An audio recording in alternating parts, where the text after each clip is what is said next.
نستعین، تیری ہی ہم عبادت کرتے ہیں اور تجھ ہی سے ہم مدد کرتے ہیں۔ تو وَإِيَّاكَ نَسْتَعِينُ میں واو تفسیری ہے، یعنی یہ تفسیر کر رہی ہے ایاک نعبد کی، اور وہ تفسیر کیا ہے کہ ایاک نستعین، ہم تجھ ہی سے مدد مانگتے ہیں۔ ایک بات تو یہ یاد رکھیں کہ جب ترجمہ کرنا ہوتا ہے تو ترجمہ یہ نہیں ہوتا کہ تیری عبادت کرتے ہیں تجھ سے مدد مانگتے ہیں، یہ ترجمہ ٹھیک نہیں ہوتا۔ ترجمہ یہ ہے کہ تیری ہی عبادت کرتے ہیں اور تجھ ہی سے مدد مانگتے ہیں۔ اب جو مشرک ہے، مشرک کا عقیدہ یہ ہے کہ تیری بھی عبادت کرتے ہیں، تجھ سے بھی مدد مانگتے ہیں۔ اس کا مطلب ہے کہ وہ کسی اور سے بھی مدد مانگتا ہے اور کسی اور کی بھی عبادت کرتا ہے۔ لیکن جو موحد ہوتا ہے، توحید پرست ہوتا ہے، وہ کہتا ہے تیری ہی عبادت ہم کرتے ہیں اور تجھ ہی سے مدد مانگتے ہیں، یعنی تیرے علاوہ کسی کی عبادت جائز نہیں۔ اب عبادت کے اندر سجدہ بھی ہے، اور سجدے کے بارے میں دو باتیں یاد رکھیں کہ نبی صلی اللہ علیہ وآلہ وسلم کے فرمان کے مطابق کہ پہلی امتوں میں سجدہ تعظیم جائز تھا، کہ انسان کے سامنے جھکنا جائز تھا، بلکہ حکم بھی تھا، جیسے حضرت یوسف علیہ السلام کا ذکر آتا ہے اور بھی قرآن کریم میں آتا ہے۔ تو وہ جائز تھا کہ عزت کے طور پہ اس طرح جھکا جائے، انسان کو جھکا جائے یا کسی قبر پہ جھکا جائے تعظیماً۔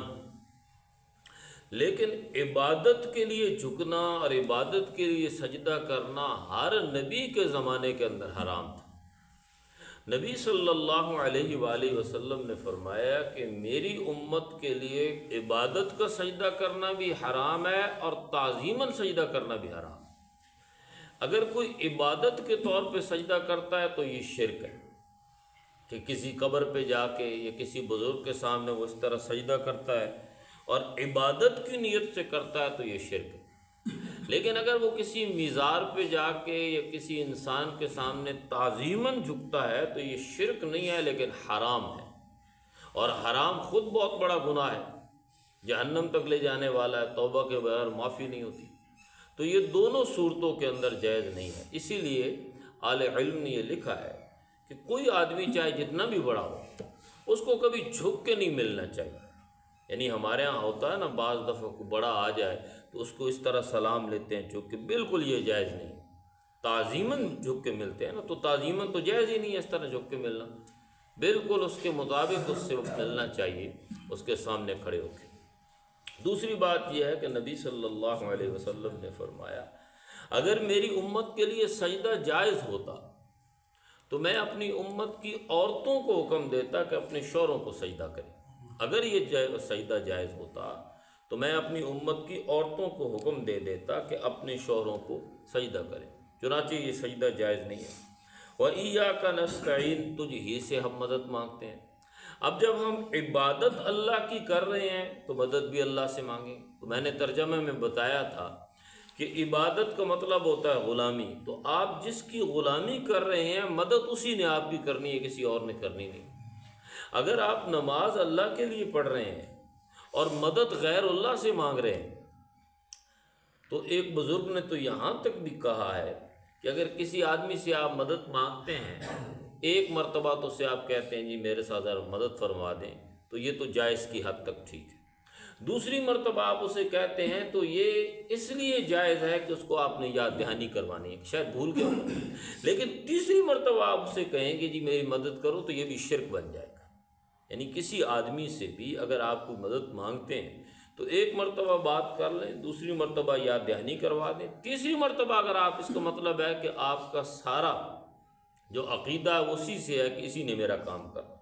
تو وَإِيَّاكَ نَسْتَعِينُ، اے اللہ ہم تجھ ہی سے مدد مانگتے ہیں، اللہ کے سوا نہ کوئی مدد کرتا۔ ہر نبی نے اللہ سے مدد مانگی، قرآن کریم بھرا پڑا، ہر نبی نے دعا کی ہے تو اللہ ہی سے مدد مانگی ہے۔ ہر ولی نے دعا کی ہے تو اللہ ہی سے مدد مانگی، ہر صحابی نے دعا کی ہے تو اللہ ہی سے مدد مانگی، نبی پاک صلی اللہ علیہ وسلم نے بھی مدد مانگی ہے تو اللہ سے مدد مانگی۔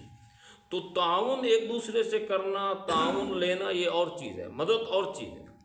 مدد اللہ کے سوا کسی سے مانگنا جائز نہیں ہے، اور اگر آپ کسی سے مدد مانگ بھی رہے ہیں، کسی انسان سے یا تعاون مانگ بھی رہے ہیں، تو عقیدہ یہ ہونا ہے کہ سبب بن گیا ہے یہ بندہ، مسبب الاسباب اللہ ہے، اللہ ہی کے ذریعے سے یہ ہوا۔ اگر کسی بندے نے مقام کر دیا ہے، جیسے میں نے سورہ فاتحہ کے آغاز میں کہا تھا الحمدللہ کی تفسیر میں، کہ آپ کسی چیز کی بھی تعریف کر رہے ہیں تو عقیدہ یہ ہونا چاہیے کہ اصل تعریف اللہ کی، جس نے اس کو اس قابل بنایا۔ اگر ایک فرد نے میری مدد کر دی ہے یا میرے ساتھ تعاون کر دیا ہے تو بنیادی طور پہ یہ اللہ ہی کی طرف سے۔ تو ایاک نعبد کے بعد و ایاک نستعین لانے کا مطلب یہ بھی تھا کہ مشرکین مکہ جو تھے وہ یہ کہتے تھے کہ ان بزرگوں کے ذریعے سے ہمیں مدد مانگنے میں ذرا آسانی ہو جاتی ہے۔ اچھا جی کیوں؟ اس لیے کہ ان کے وسیلے سے ہمیں کچھ ملے گا۔ بھائی آپ ڈائریکٹ کیوں نہیں مانگتے؟ اس لیے نہیں مانگتے کہ اللہ اور بندے کے درمیان بڑا فاصلہ، درمیان میں سبب ہونا چاہیے۔ اور اس پہ وہ عقلی دلیل یہ دیتے تھے کہ دیکھیں جناب کہ اگر کوئی مثال کے طور پہ پھل لگا ہوا ہے درخت کے اوپر اور آپ کا قد چھوٹا ہے، تو آپ کسی بچے کو مدد کے طور پہ درمیان میں کھڑا کر کے وہ پھل اتروا لیتے ہیں۔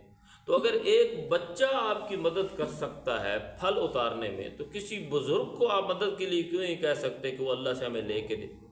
تو اس کا جواب یہ دیا ہے اہل علم نے کہ اس پھل کے درمیان اور بچے کے درمیان فاصلہ ہے، بندے اور رب کے درمیان تو کوئی فاصلہ ہی نہیں ہے، وہ تو شہرک سے بھی زیادہ قریب ہے۔ نحن اقرب الیہ من حبل الورید، میں شہرک سے بھی زیادہ قریب ہوں۔ جہاں پر جیسے بھی، جس طرح بھی، جس حالت میں بھی، اس نے بالکل یہ نہیں کہا کہ مجھ سے مدد مانگنی ہے تو وضو کر کے آنا، مجھ سے مدد مانگنی ہے تو مسجد میں آنا، مجھ سے مدد مانگنی ہے تو حرم شریف میں آ جانا، مجھ سے مدد مانگنی ہے تو رمضان میں مدد مانگنا۔ بالکل اس نے یہ نہیں کہا، اور اس نے یہ بھی نہیں کہا کہ مجھ سے مدد مانگنی ہے تو تم نے کلمہ پڑھ کے آنا ہے۔